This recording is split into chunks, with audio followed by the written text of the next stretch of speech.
Sono Filippo Massari, detto Beppe Massari. Sono nato a Genova il 19 marzo del 1953. A quell'epoca mio padre decise di spostarsi dalla Liguria al Veneto per cercare un futuro migliore. Proprio a Mestre mi sono iscritto al CONI, alla piscina CONI, per la scuola nuoto. E lì proprio è stato un passaggio naturale poi passare al, alla Messina Nuoto come atleta e ricordo che eravamo attorno agli anni 60, a quell'epoca si nuotava solo d'estate perché la piscina apriva da maggio a settembre e praticamente i ricordi più belli, finito l'allenamento serale, era quasi un rito per noi ragazzi, si andava tutti al baretto della piscina per bere il latte caldo con i mitici biscotti Bucaneve. Bene, poi ci sono state le prime gare, la Coppa Scarioni, i campionati italiani, triveneti, esordienti, ma le gare che ricordo più volentieri è una gara internazionale che si svolgeva a Lugano, in Svizzera, era appunto la traversata del lago di Lugano, dove io ho partecipato per 2 edizioni, nel 65 e nel 66.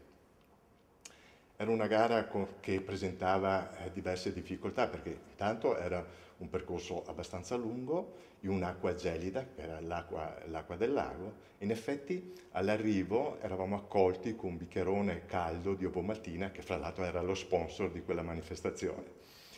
E poi a 14 anni sono passato alla pallanuoto.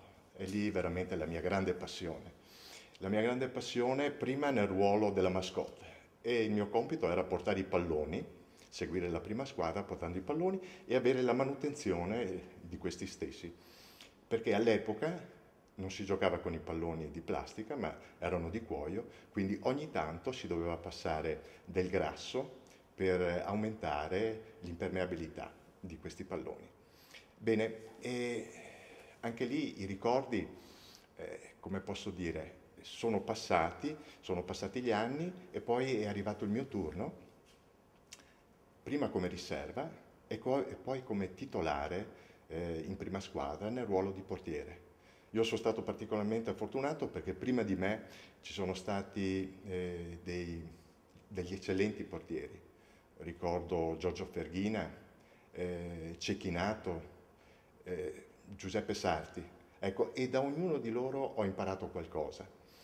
Alla sera, questo è un ricordo molto forte, alla sera proprio quando avevamo finito l'allenamento serale dopo la partitella ci fermavamo assieme ad altri amici con Lele Salvadori, con Cecchinato, con Bignotto a perfezionare i tiri in porta, i passaggi. Ecco, questa era veramente vera passione. Ricordo anche la frase del nostro allenatore che a un certo punto andava via, andava a casa dicendoci che quando avevamo finito di chiudere le luci. Bene, e questi sono per quanto riguarda i ricordi della pallanuoto.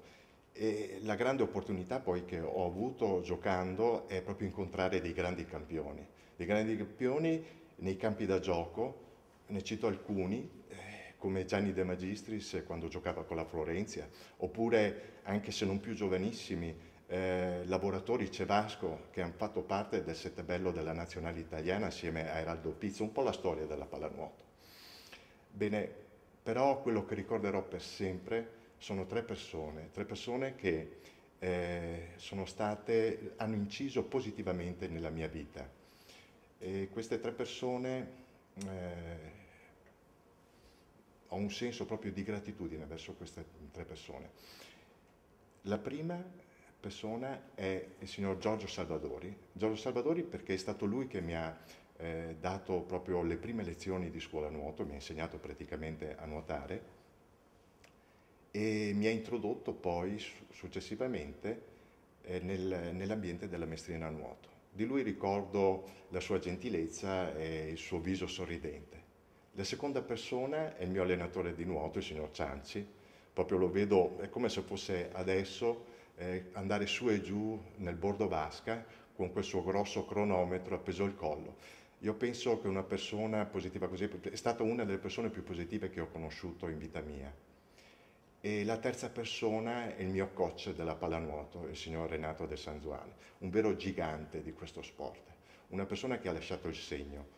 E se a Mestre sono state gettate delle basi per questo sport, per lo sport della pallanuoto, chiaramente è merito nostro di atleti che abbiamo tracciato la strada, ma soprattutto è merito di un prestigio di un grande allenatore come era Renato Sanzuale, olimpionico. Gli allenamenti in piscina erano organizzati per quanto riguarda la pallanuoto.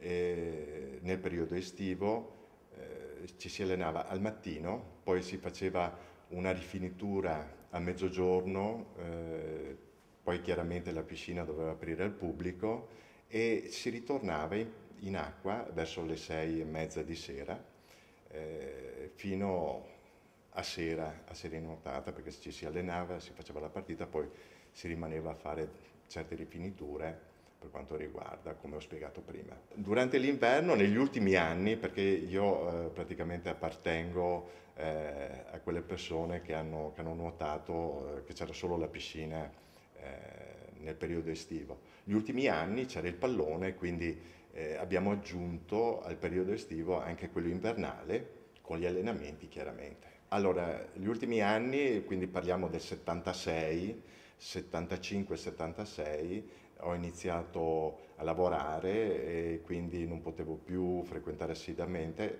però riuscivo a fare degli allenamenti. All'epoca appunto in piscina c'era il pallone, quindi ci si allenava anche d'inverno e gli allenamenti che io seguivo erano quelli esclusivamente serali. E così la preparazione invernale avveniva in questo modo e poi si ricominciava con quella estiva con 2 allenamenti al giorno.